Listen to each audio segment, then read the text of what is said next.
Olá, tudo bem? Você é muito bem-vindo, bem-vinda ao meu canal. Eu sou o pastor Magno Lessa e nós estaremos estudando neste momento a lição de número 12. Antes de iniciarmos, peço por gentileza, curta este vídeo, porque vai estar nos incentivando a continuar produzindo aqui para o YouTube. E se puder e gostar do nosso canal, se inscreva também e compartilhe o vídeo, tá bom? Muito bem, a lição de número 12, ela tem por título Sendo a Igreja do Deus Vivo. O texto áureo está em Efésios capítulo 5, versículo 32, que diz assim: Grande é este mistério, digo-o, porém, a respeito de Cristo e da igreja. A verdade prática, ela nos diz que a noiva de Cristo não pode ser mudada, pois ela é a guardiã da verdade revelada, e suas vestes devem ser mantidas imaculadas para as bodas do Cordeiro. Vamos aqui aos nossos objetivos e, portanto, aquilo que nós iremos tratar ao longo da lição. O objetivo de número 1, ou seja, em primeiro momento, nós iremos explicar a natureza da igreja do Deus vivo.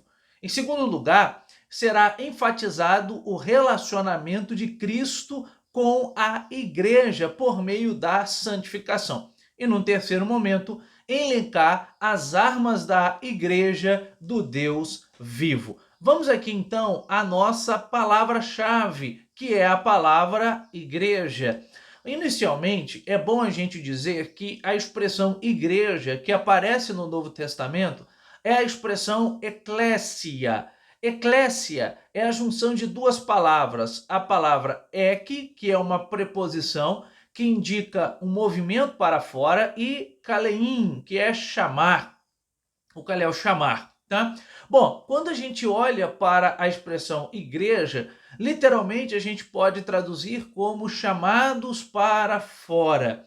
E no Novo Testamento, essa expressão ela é traduzida para igreja. Agora, a pergunta que geralmente fica é: chamados para fora de onde?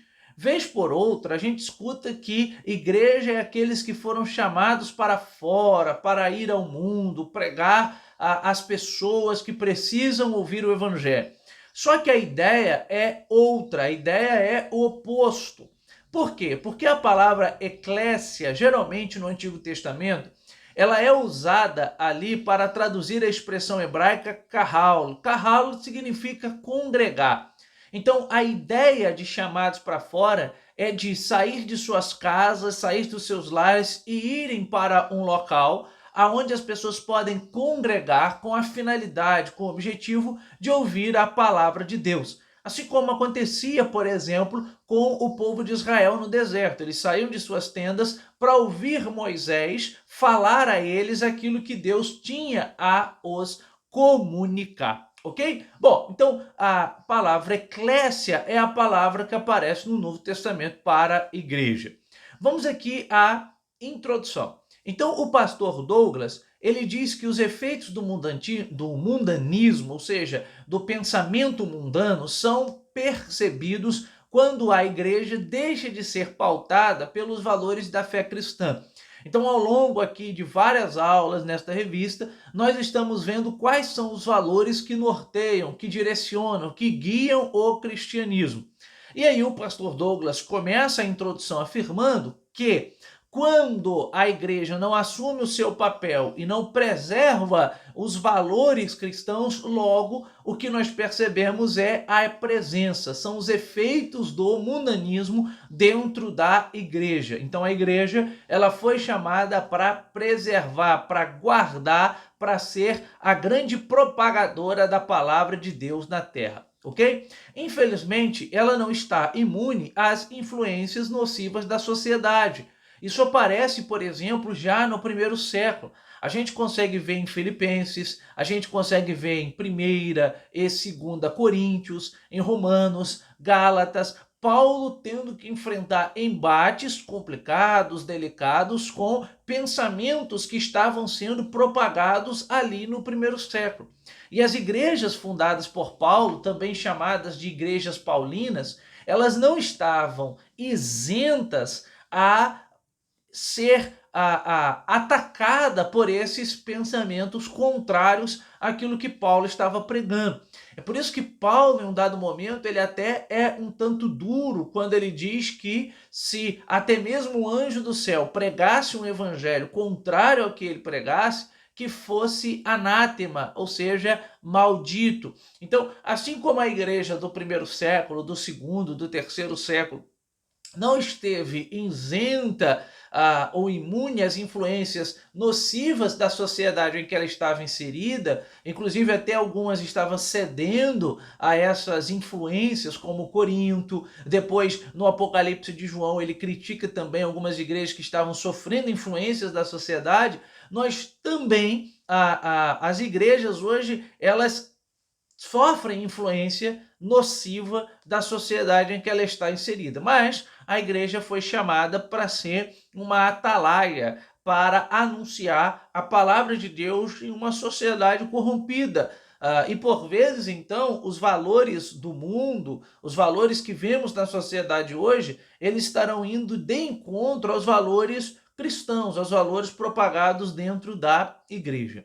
Então, nesta oportunidade, nós vamos abordar a natureza da igreja, o seu papel, a sua finalidade, o que é a igreja, bem como o seu relacionamento com Cristo e as armas que a igreja tem para impedir o mundanismo dentro da igreja local. Então, a proposta aqui é chamar a atenção para o papel da igreja enquanto igreja do Deus vivo, enquanto coluna e firmeza da verdade. A consciência que a gente precisa ter é que a igreja, ela pertence a Deus, ela é de Deus. Paulo diz isso em 1 Coríntios, ali no início da carta, quando ele se apresenta como apóstolo. E ele diz, a igreja de Deus que está em Corinto. Ou seja, havia igrejas geograficamente localizadas em Corinto, isto é, casas de convertidos que abriam ali as suas casas para que os cultos pudessem ser realizados. Só que Paulo diz que a igreja pertence a Deus, o dono da igreja é Deus. É Deus quem detém a igreja, é Ele que é dono da igreja. A igreja pode estar em Itaocara, a igreja pode estar no Rio de Janeiro, igrejas geograficamente estabelecidas em locais distintos ao longo de nosso planeta Terra, em vários países do globo terrestre. Mas a igreja, ela pertence a Deus, ela é dona, Deus é dono da igreja. É por isso que a igreja é de Deus e do Deus vivo. Cristo comprou a igreja com o seu sangue carmesim, ok? Vamos aqui então para o primeiro tópico, que tem por título a natureza da igreja do Deus vivo. E o primeiro subtópico, a casa do Deus vivo. Então, o apóstolo Paulo, ele orienta a Timóteo, na primeira epístola que ele escreve a Timóteo, no capítulo 3, versículo 15 e na parte A, dizendo que Timóteo deveria andar na casa de Deus, que é a igreja do Deus vivo. Então a expressão casa de Deus foi emprestada do Antigo Testamento, onde o termo frequente é casa do Senhor. Isso aparece, por exemplo, no primeiro livro dos Reis, capítulo 3, versículo 1, e em 1 Crônicas, capítulo 22, versículo de número 11. Mais uma vez você tem a ideia aqui de casa de Deus. Para que serve uma casa a não ser para a habitação? Quem possui uma casa mora em uma casa, então casa transmite a ideia de moradia, de habitação. E a metáfora que é usada para se referir à igreja no Antigo Testamento e que Paulo usa em 1 Coríntios é casa, isto é, Deus habita na igreja. Lembra de Apocalipse, quando João está escrevendo e João tem uma visão dos 7 candelabros de ouro. E o próprio João, ele dá a interpretação do que são esses 7 candelabros. Aí João diz que os 7 candelabros são as 7 igrejas para onde João estava escrevendo, as 7 igrejas da Ásia Menor. E aí o texto diz que Jesus, ele caminha, ou seja, ele anda no meio dos 7 candelabros de ouro, isto é, Jesus caminha no meio da sua igreja. É por isso que não é incomum, ali na exortação às igrejas, Jesus dizer: eu conheço as suas obras, eu sei quem você é, eu conheço você. Ou seja, ele é o Cristo que está no meio da sua igreja e conhece as práticas e as obras que a sua igreja realiza, tá? Então nós temos esse conceito de casa de Deus, casa do Senhor. Então o uso original da expressão refere-se ao templo, mas consequentemente que é a igreja do Deus vivo, inclui o conjunto de membros da igreja. O apóstolo Paulo ainda usa o vocábulo domésticos da fé para falar dos membros que compõem a igreja. A igreja, ela é formada por pessoas. Então nós temos igreja no sentido templo físico, que é o local que nos reunimos para cultuar a Deus, mas a igreja é formada pelas pessoas. É por isso que Paulo usa a expressão domésticos da fé, se referindo aos da fé. Paulo também usa a expressão família de Deus. Por quê? Porque a igreja é a reunião da família de Deus, daqueles que pertencem à mesma família, foram comprados pelo sangue de Jesus. É por isso que desde ali dos primórdios, inclusive do primeiro século, os irmãos se reuniam para cultuar a Deus e se tratavam como irmãos, ou seja, nós pertencemos a uma mesma família. Como se Jesus fosse a espécie do irmão mais velho, não é? Do irmão primogênito, e nós, então, filhos de Deus. E, portanto, uma grande família. Por isso que eu trato o outro como irmão, independente da cor da sua pele, independente da sua raça, independente da sua etnia. É por isso que João, no Apocalipse, diz que ele vê todos os povos de tribos, línguas e nações diferentes naquele grande dia. Então, dentro da igreja, por exemplo, não há espaço para o racismo. Por quê? Porque o outro é o meu irmão, independente da cor da sua pele, independente da sua raça. Paulo diz que em Cristo não há livre e nem servo, não há espaço para o racismo dentro da igreja. O racismo é um pecado contra Deus. O outro, independente da sua raça, ele não é diferente de mim enquanto filho de Deus. Se ele foi alcançado pelo Evangelho de Cristo, se ele foi alcançado pela graça de Deus, pela graça salvadora, e ele ou ela aceitou a Cristo como suficiente salvador, ela se torna o meu irmão ou a minha irmã em Cristo. Então não há espaço para o racismo dentro da igreja. Isso daqui precisa ficar claro. Nós fazemos parte de uma mesma família, tá? É claro que existem denominações diferentes por entendimentos diferentes, né? Por entendimentos quanto ao batismo, entendimentos quanto à ceia, né? E aí você tem denominações diferentes por entendimentos diferentes. Mas isso não significa que o outro não é o meu irmão. Se a igreja prega Cristo como Salvador, a salvação está unicamente em Cristo, né? E não na minha obra, naquilo que eu faço, enfim, né? Se a única suficiência são as Escrituras, então essa igreja é uma igreja de Cristo e é o meu irmão, minha irmã em Cristo, tá? Outra metáfora que Paulo usa é a metáfora do corpo de Cristo, né? Possivelmente, eruditos sobre Paulo afirmam que Paulo pode ter em mente aquela ideia que se apresenta para ele em direção a Damasco, quando Paulo tem um encontro com Cristo, e Cristo diz: olha, Paulo, você me persegue, Saulo, Saulo, por que me persegue? E aí Paulo, ele perseguia a igreja, ele perseguia os continuadores da missão e da propagação do evangelho ensinado por Cristo. Mas Jesus se apresenta para Paulo como aquele que é alvo de suas perseguições. Então, alguns estudiosos dizem que Paulo pode ter desenvolvido essa ideia da igreja como corpo de Cristo a partir dessa experiência que ele tem no caminho de Damasco, em que Cristo é o cabeça da igreja e toda a igreja ela está vinculada a Cristo.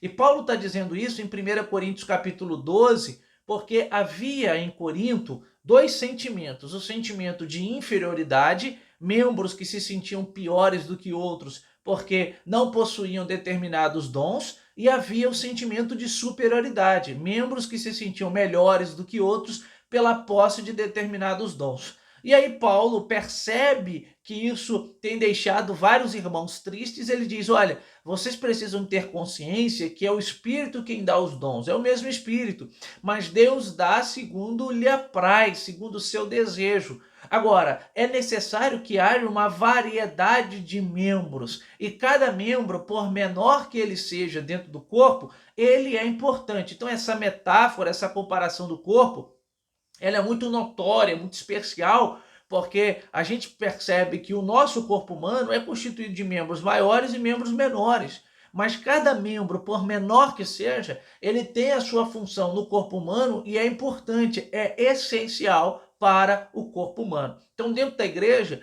tem pessoas que terão determinados talentos que outras não terão, determinados dons que outras não terão. Mas é nessa junção, é nesse aglomerar que está a igreja, onde o corpo de Cristo ele é edificado, tá? É por isso que Deus distribui os dons para a edificação do corpo de Cristo. Nós temos ainda a metáfora da igreja como templo de Deus. E aí, 1 Coríntios, capítulo 3, versículo 16. A igreja como templo de Deus traz a ideia do local onde Deus é cultuado, onde Deus é adorado. Então, a gente precisa ter essa consciência. É muito importante congregar, é muito importante estar na igreja. Paulo não entendia, pelas metáforas que nós já apresentamos aqui, igreja no sentido individual, como se alguém pudesse ser igreja fora do ajuntamento, fora da assembleia, fora da congregação, tá? Então a sentença Deus vivo enfatiza o verdadeiro Deus em contraste com os ídolos mortos.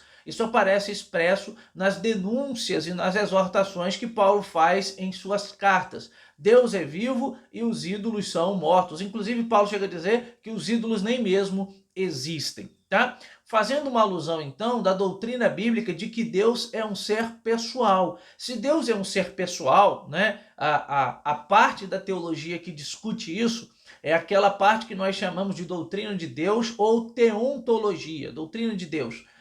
Que parte da afirmação, a partir da revelação específica, ou seja, a partir da Bíblia Sagrada, que Deus é um ser pessoal. E como Deus é um ser pessoal, Deus também é um ser relacional. Deus é um ser que se relaciona, Deus é um ser que fala, Deus é um ser que se manifesta, tá?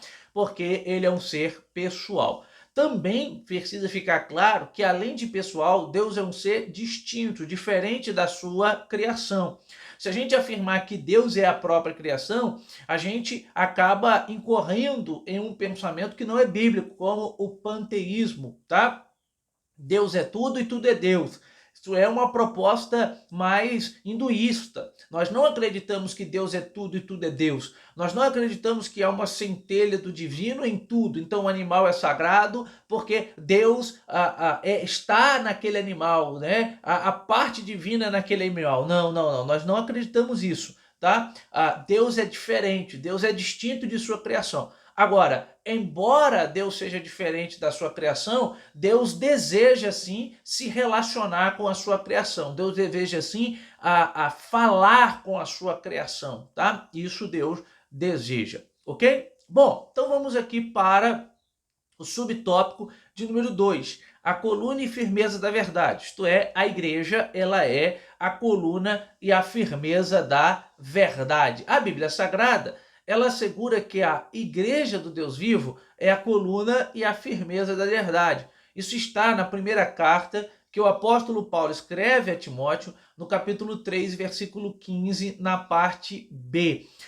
Vários eruditos dizem que Paulo, ao escrever a Timóteo, Paulo está pensando na igreja de Éfeso especificamente, resolver problemas naquela igreja. Só que como havia um problema relacionado ali aos presbíteros, Paulo sente-se receoso de enviar uma carta diretamente a Éfeso, porque essa carta poderia não ser lida na igreja. E Paulo envia a Timóteo para que Timóteo possa ler esta carta na igreja, onde Paulo faz várias denúncias ali, tá?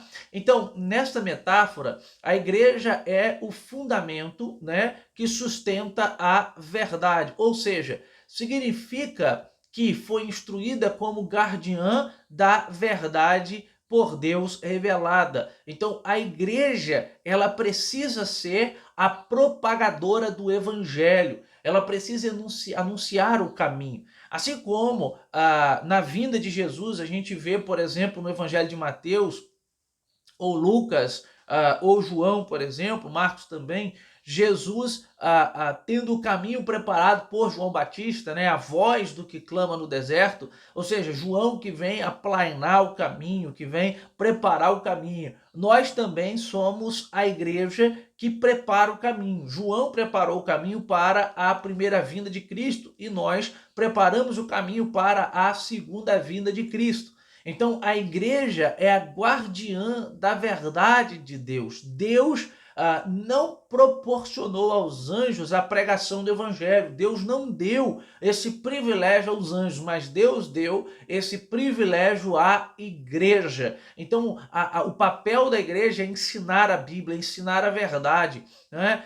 Uma característica importante que pode ser usado para fazer isso é pregar expositivamente. Né? Ou seja, pregar e expor um livro todo é uma maneira de você ensinar a verdade. Então você, na sua igreja, incentive isso, né? Incentive eventos onde existe estudo bíblico, incentive a participação dos jovens, dos adultos na escola bíblica dominical, porque dentro da igreja é que a gente aprende a verdade de Deus. E alguém às vezes diz, né? Eu não vou na igreja porque tem muitos problemas na igreja. Tem problemas na igreja como existem problemas em qualquer outro lugar.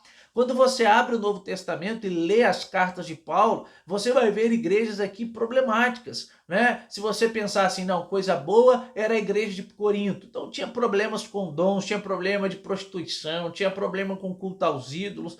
Bom é a igreja de Éfeso, tinha problema com as heresias. Em Gálatas, também problema com as heresias. Em Filipenses, divisão dentro da igreja. Então, assim, não há uma igreja perfeita, uma igreja que não tem problemas. Até porque a igreja ela é formada por pessoas. E as pessoas tiveram a sua natureza inclinada ao mal, ao pecado. Então, pessoas erram, mas nós estamos no processo de santificação.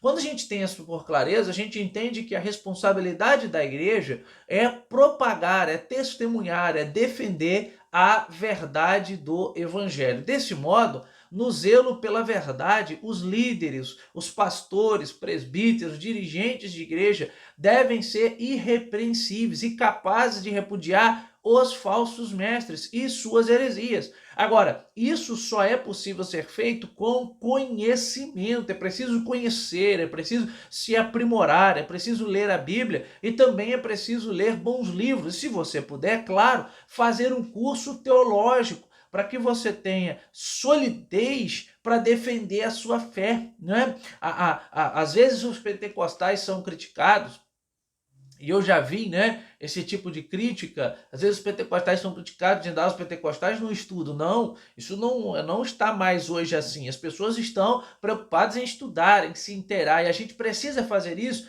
para defender a nossa fé. Por quê? Porque se a verdade do evangelho for corrompida, então a igreja deixa de cumprir a sua função de sal da terra e luz do mundo, como Jesus disse em Mateus 5:13 e versículo de número 14, tá? Então a igreja precisa ser sal da terra e luz do mundo. Outra característica aqui no subtópico 3, ministério da piedade. A verdade do evangelho, ela é personificada em Cristo. Eu poderia perguntar aqui, qual é o maior exemplo que a igreja tem? É óbvio, é claro que o maior exemplo da igreja é Cristo. A igreja precisa seguir a Cristo. A igreja precisa olhar para Cristo.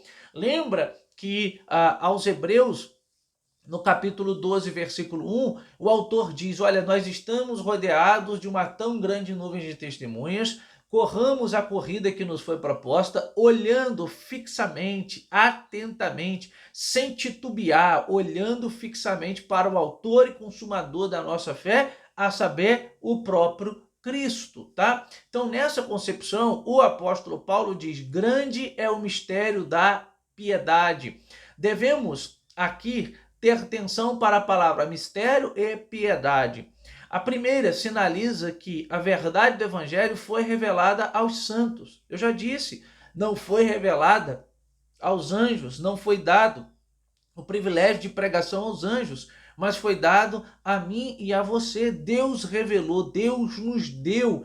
Paulo, ao longo de suas cartas, ele deixa isso muito claro. Deus falou com ele e agora ele falava à igreja. Então, esse privilégio foi dado a nós. E a segunda palavra aqui, piedade, retrata a base do cristianismo, que é a fé cristã.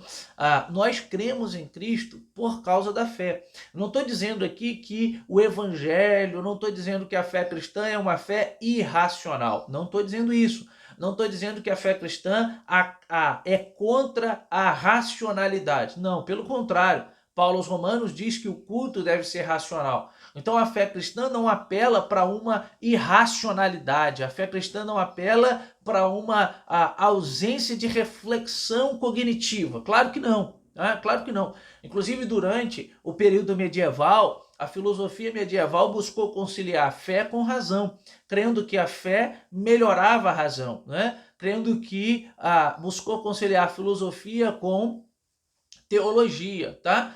Mas a gente abraça o evangelho pela crença de que Cristo morreu e ressuscitou por nós, embora existam argumentos, né, no âmbito da arqueologia, no âmbito da história para validar, legitimar, né, autentificar, legitimar, corroborar que de fato Jesus historicamente ressuscitou. Mas a base do cristianismo é a fé cristã, é a crença. Essa palavra monossílaba, né, pequenina, fé, diz muita coisa. É a crença. Nós cremos em Deus, nós cremos que Cristo morreu por nós cremos na vida após a morte. E a crença nisso, no cristianismo, nos pilares do cristianismo, traz em nós esperança, traz em nós convicção e certeza de que tudo não se resume apenas àquilo que vivemos aqui e agora, mas que a vida é mais do que isso.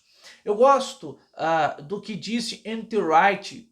N.T. Wright disse que a morte nada mais é do que a vida após a vida. A vida após a vida, tá? Então, na sequência, diz o pastor Douglas, o apóstolo sintetiza tudo isso com a expressão o mistério da piedade, o evangelho revelado, a fé cristã estabelecida no seguinte evento: Cristo, que se manifestou em carne, foi justificado em espírito, visto dos anjos, pregado aos gentios, crido no mundo e recebido acima na glória. Assim, a igreja é a fiel portadora dessa verdade e compete à igreja, então, propagar, anunciar, verbalizar, pregar o evangelho de Cristo e que Cristo seja glorificado através, por intermédio da pregação da igreja, tá? Vamos aqui então ao nosso segundo tópico, que diz Cristo e o relacionamento com a igreja, santificação e pureza.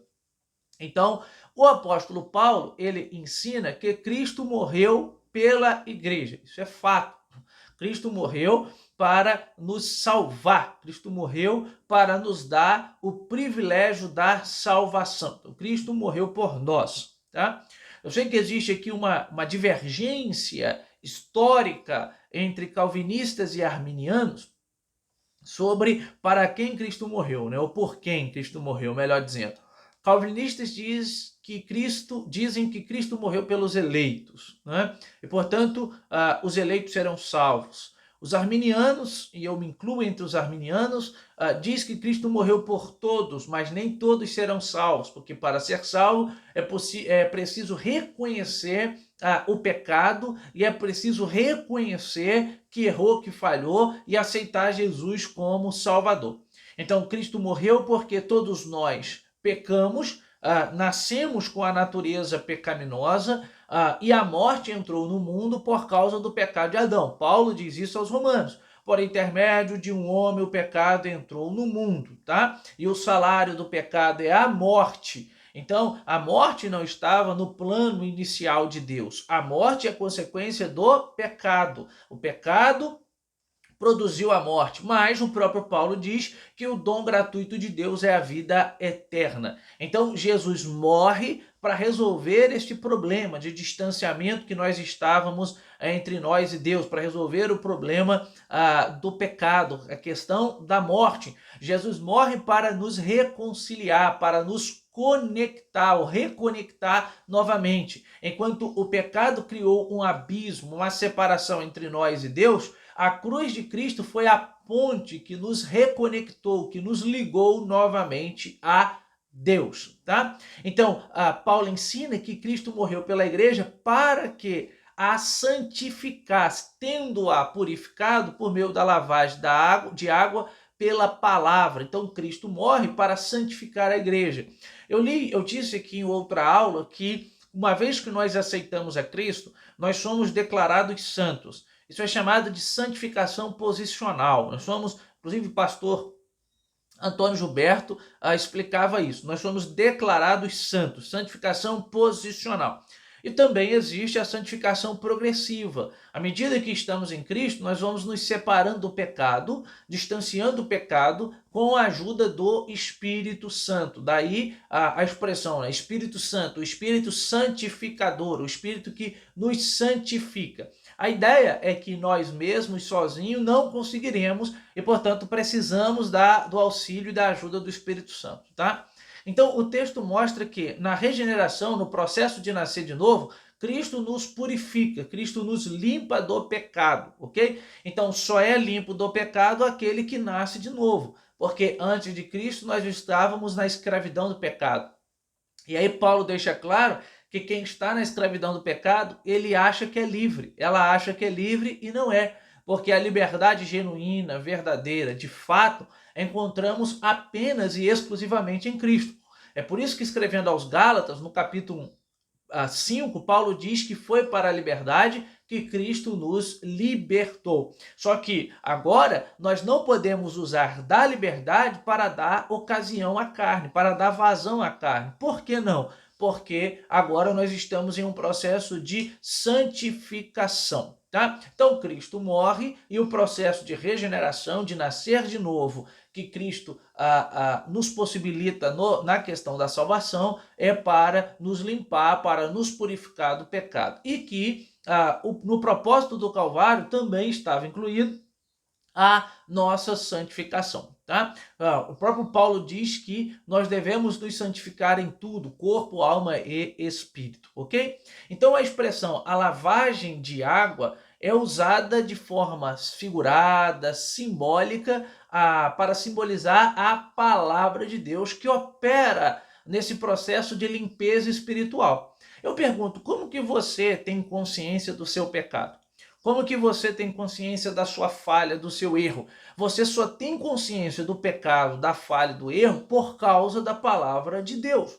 Paulo, escrevendo aos Romanos, ele diz, olha, se na lei não estivesse dito, não cobiçarás, e eu cobiçasse, eu não cometeria pecado. Por que, Paulo? Porque a lei não condena. Então, a partir do momento que eu tenho acesso à palavra de Deus que é pregada por meio da pregação ou por meio da leitura, consequentemente, eu tenho consciência da minha falha, eu tenho consciência do meu pecado, tá? Então a palavra de Deus, ela é espada, né, de dois gumes, porque ela de fato torna claro o meu pecado e, portanto, a necessidade de salvação. Então, a palavra de Deus, ela é comprometedora, ela nos compromete à medida do momento que nós lemos ou ouvimos a exposição ou a pregação da palavra. E aí, em João 17, Cristo ora dizendo, santifica-nos na verdade, a tua palavra é a verdade, tá? Ora, sabemos que a santificação é o ato de separar-se do pecado e preparar-se, consequentemente, para a volta de Cristo. Pedro, na sua segunda epístola, no capítulo número 3, respondendo por que Cristo ainda não voltou, por que Cristo, na nossa ótica, está tardando, já que ele deixa claro que ele não está tardando, porque o tempo de Deus não funciona como o nosso, Pedro diz que Jesus ainda não voltou porque Deus é longânimo, porque Deus é misericordioso, porque Deus está dando tempo para que as pessoas reconheçam o seu pecado e aceitem a Cristo como Salvador de sua vida. Então, o processo da santificação é um processo contínuo, que só será completado, findado, completo com a glorificação final, apenas, né? Até lá, nós precisamos da ajuda do Espírito nos santificando, tá bom? Bom, segundo subtópico, gloriosa e irrepreensível, né? Falando aqui do relacionamento aqui de Cristo com a igreja. Então, a santificação tem como alvo preparar o crente para a igreja gloriosa, a igreja sem mácula, a igreja sem ruga, enfim, né, que Paulo diz em Efésios capítulo 5, versículo 27. Então, as escrituras, ela compara a relação de Cristo com a igreja como um marido com a sua esposa. Isso é muito notório. Qual é o pressuposto básico da relação entre o marido e a esposa, entre o homem e a mulher, no casamento? A intimidade. É o pressuposto básico aqui, né? A intimidade, a proximidade, o relacionamento íntimo. Então, quando Paulo compara, né, a igreja como esposa de Cristo e Cristo como marido, é uma metáfora, uma comparação para falar que existe um relacionamento entre Cristo e a sua igreja. E esse relacionamento é íntimo. Pelo menos é isso que Deus quer de nós, é isso que Cristo almeja da sua igreja. Que essa igreja se relacione intimamente com Cristo, que queira estar com Cristo. No livro de Apocalipse, há uma crítica, né? Porque uma das igrejas havia abandonado Jesus, né? Havia colocado Jesus porta fora. Por vezes a gente prega esse texto, quando Jesus diz, estou à porta e bato, né? Se alguém abrir a porta, eu entrarei, cearei com ele, ele comigo. E a gente diz que Jesus está falando de porta do coração. A gente alegoriza ali a ideia, mas não, o texto é literal. Jesus está dizendo que aquela igreja se sentiu tão autossuficiente que colocou Jesus porta fora, né? Não cabia mais Jesus ali no meio deles e colocou Jesus para fora. E aí Jesus está do lado de fora, batendo na porta e está dizendo, olha, eu quero ceiar com vocês, eu quero estar com vocês, eu quero participar da comunhão, da coinonia, da coparticipação, da união junto com vocês, mas vocês me abandonaram, vocês me largaram, vocês me colocaram porta afora. E aí você tem a crítica aí que Jesus faz, dizendo, olha, eu quero estar com vocês, mas infelizmente vocês me abandonaram, infelizmente vocês me deixaram, tá? Então, que a gente possa ter essa consciência. A metáfora é muito bonita, a metáfora é muito clara. Jesus é o marido e a igreja é a esposa, tá? E Jesus quer ter um relacionamento íntimo, um relacionamento próximo com a sua igreja. Tá? Terceiro tópico aqui traz por título As Armas da Igreja do Deus Vivo. Então, o zelo pela verdade, enfatizando que a verdade bíblica ela é absoluta e imutável, ou seja, o Evangelho de Cristo é a única verdade, é a verdade inigualável, irrefutável. O Evangelho de Cristo é a verdade. João 17, conhecereis, fala que a verdade é aquilo que os santifica, né? A tua palavra é a verdade. Em João também está escrito, conhecereis a verdade e a verdade vos libertará, ou seja, é a verdade que nós reconhecemos por intermédio do Evangelho de Cristo que nos liberta da escravidão do pecado, da vida de mazela, do lago de fogo e enxofre. É por meio da verdade que nós temos a clareza da nossa condição espiritual, da nossa condição pecaminosa. É por meio da pregação da palavra que o Espírito Santo faz com que as escamas dos nossos olhos sejam retiradas, e então a gente reconhece o nosso estado de pecaminosidade. Tudo isso porque Deus é bom, porque Deus deseja que estejamos próximos a Ele, junto a dele, de Deus quer a humanidade próxima a Ele, e por isso então Ele envia o seu Filho para que essa humanidade que ora distante, que uma hora longe, pudesse ser reconectada a Deus. É por isso que os salvos são despenseiros da mensagem da redenção, ou seja, quem tem a mensagem da salvação é você, sou eu, que foi alcançado, eu que fui, você que foi alcançado pela palavra que liberta. Então, para ilustrar essa responsabilidade, levemos em conta o uso que Jesus fez de símbolos que remontam à responsabilidade espiritual. Por exemplo, os 2 servos, os talentos, o servo vigilante, o mordomo fiel e as 10 minas. Todas essas parábolas trazem a imagem da responsabilidade que cada salvo deve ter enquanto espera o Senhor da igreja voltar. Sim, Jesus voltará e nós somos os despenseiros, nós somos o mordomo que deve tratar e zelar das coisas de Deus com alegria, com pudor, com temor, com responsabilidade, aguardando o momento em que Cristo voltará. Nós não podemos aqui ceder os nossos valores, negociar os nossos valores. O nosso compromisso com Deus tem que ser inegociável. A nossa lealdade tem que ser irrestrita. A igreja do primeiro século tinha a sua lealdade restrita a Cristo, correndo risco de vida. A igreja do segundo século, muitos morreram porque depositavam a sua lealdade a Cristo e não cediam, não paravam, não retrocediam diante das perseguições. Então a igreja desse tempo também tem que zelar pela verdade, e essa verdade, para nós cristãos, ela está contida nas Escrituras Sagradas. Subtópico de número 2, o ensino da verdade, para a gente finalizar aqui. Então Deus constituiu líderes para o aperfeiçoamento e edificação da igreja. A Bíblia diz que Deus deu pastores à igreja, tá? Então, portanto, o líder, ele deve ser apto a ensinar. Paulo exorta isso em 1 Timóteo. O líder precisa ser apto a ensinar, porque compete o líder instruir, compete o líder guiar, compete o líder ensinar. Então, eu já disse aqui, o pregador, a liderança precisa se dedicar ao estudo da Bíblia, o estudo de bons livros para que nos ajude na compreensão da Bíblia. O bom pregador é aquele que tem um jornal na sua mão, né? Se eu não me engano, foi John Stott que disse isso, ou Calbart, tem a Bíblia de um lado e o jornal de outro, né? A Bíblia precisa ser estudada para que aquele ensinador seja apto a ensinar.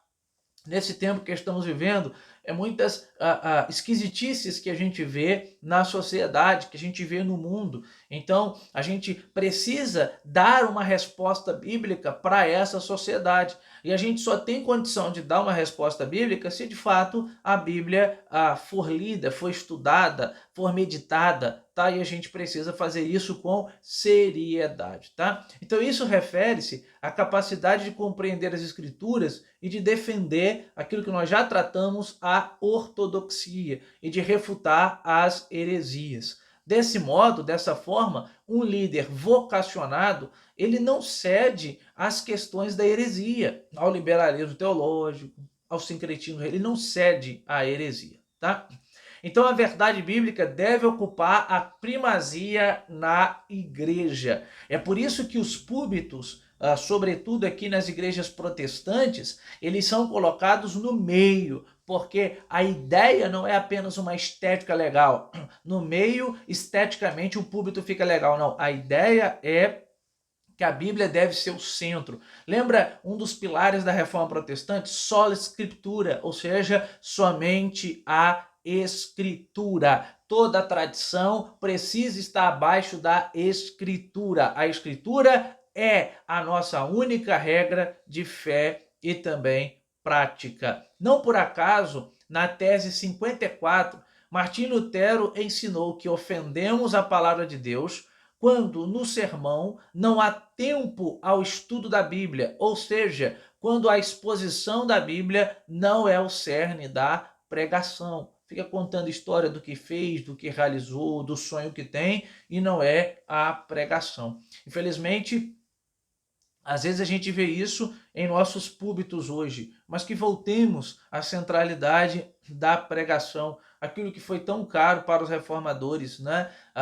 Ao ponto de, ao lado de uma igreja, ter uma escola para que as pessoas aprendessem a ler, para que pudessem ler a Bíblia Sagrada, tá? Não ensinar as Escrituras é relativizar suas doutrinas, é fazer concessão com o pecado. Somente a verdade de Deus é capaz de libertar o pecador. E sabe qual é a boa notícia? A verdade de Deus que está nas Escrituras, quando são pregadas, elas libertam o pecador. Prova disso sou eu, prova disso sou você, né? Talvez enquanto eu falo aqui, você se lembra de uma experiência que você teve. Você alcançou a salvação em Cristo porque alguém pregou para você. Essa palavra, ela penetrou o seu coração, achou uma terra fértil, e ao achar essa terra fértil, esta palavra produziu no seu coração, e hoje você serve a Cristo e leva essa palavra para outras pessoas. Glória a Deus por isso. Vamos aqui então à nossa conclusão. Então, diante dos ataques de desconstrução da fé que temos estudado aqui ao longo das nossas aulas, a Igreja do Deus Vivo precisa ser vigilante, a igreja precisa estar atenta, a igreja precisa tomar cuidado, a igreja precisa estar de olhos bem abertos, tá? A igreja é a guardiã da única verdade que liberta. A mensagem da cruz não pode ser ressignificada, relativizada, tá? Cristo morreu e ressuscitou por amor a mim e a você, por amor à sua igreja. E logo, ele requer que essa igreja seja santa, seja pura, seja irrepreensível. Portanto, a noiva de Cristo não pode macular suas vestes. Suas vestes precisam estar limpas. Seu papel abarca o ensino e a defesa com todo zelo da integridade da verdade revelada. 1 Timóteo, capítulo 4, versículo de número 16. Amém? Muito bem. Assim, então, nós estamos chegando ao fim da nossa lição de número 12. Eu gostaria de, antes de finalizar, te pedir, curta este vídeo, né? A curtida faz com que o YouTube entenda que o vídeo é relevante e destine a mais pessoas. Também, se possível, se inscreva em nosso canal. E se esse conteúdo tem te ajudado e você puder, compartilhe também com outras pessoas para que o mesmo possa ajudar também outras pessoas. Tá bom? Mais uma vez, foi uma alegria imensa ter você por aqui. Que Deus te abençoe e até a nossa próxima aula. Amém.